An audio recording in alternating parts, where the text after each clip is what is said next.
Samba history and samba culture show us how much more we should appreciate of those dance traditions from Brazil. Slaves, the slaves in the 18th and 19th century in Salvador, for instance, used their drums to call out to their gods, their orishas, and those gods represented anything from sexuality, fertility, to justice. These drum sequences evolved and became something adapted within jazz in the 1920s, and it took the name of samba. And in the 1920s, remember, one has to realize that there was a lot of poverty in a lot of the Brazilian cities such as Rio, and there still is. In the midst of the carnival and the passion and the beautiful feathers and the millions of dollars they spend on every float, there is a great misery which is longing to be released via carnival and via dance. I really adore samba because it is such a powerful piece of identity for mankind in its resilience and its beautiful texture. I love the colors painted by steps, and I love the fact that those steps are so full of energy and so full of beauty and poetry, as well as the most heroic strength you can possibly find in mankind's history. If you look at the steps and analyze them, or if you look at my samba analysis video, you might understand what I mean, or at least partially.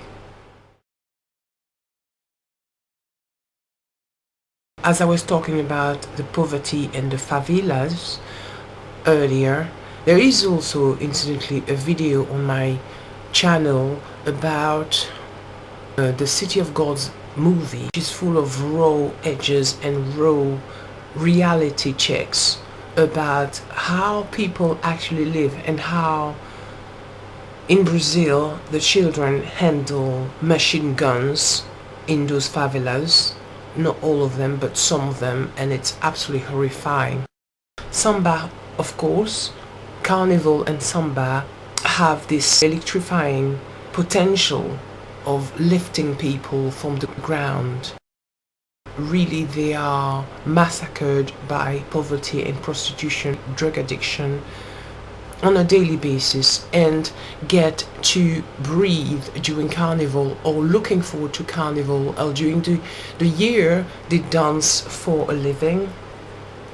And I'm not being cliche here, but it is really a sad reality to see how those people have this horrible living, and out of dancing, out of emotional empowerment through movement and through music and drumming, they can actually live their dreams and identity.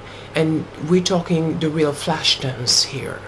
I'm talking about real lifeline.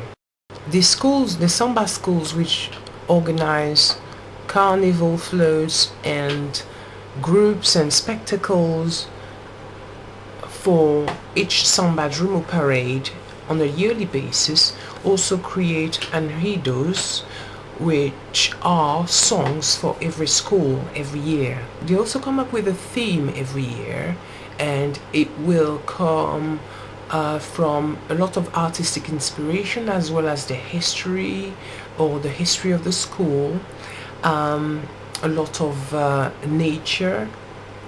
And it's amazing to see, if you just Google the spectacle, the vibrant parades they have out of, you know, nowhere, out of nothing, getting money, getting funding. I'm talking about millions for each parade, each school, every year. The 40 minutes of Sambadromo, the dream, and then back to reality. And this is enormous work, because when I was with the London School of Samba, it's absolutely, I mean, this is a tiny fraction of what's involved in Brazil, but we had to make our costumes, we had to participate in the float, and we had to participate in dancing. Everybody was involved somewhere, and it really makes you think when you know that all year long these people are striving to make this beautiful light and feather and sequin show come true. If you think of all the darkness and the greyness they live through, and what beauty they extract from their imagination and their will to live and their resilience, the music and the dance they come up with from that horrible darkness and that horrible harsh reality, it makes you think. If you put yourself for 2 seconds in their minds, in their the tawdry lifestyle, some of them, you have to really 100 times more appreciate what samba really is. Not just a pair of butt cheeks with sequins on. Like most people understand what samba is, they just look for the bodies, and it's not that, really, is it? It's a whole lot more dignity, a whole lot more effort to survive, given 1,000,000 times over to the world, is what samba is. And I have a lot of respect for the Brazilian people, because not only are they physically great looking people, they have this great history, this great passion, and they represent what mankind should really be in harsh time, like the full potential of what somebody could do, could make of themselves out of resilience, imagination, out of striving.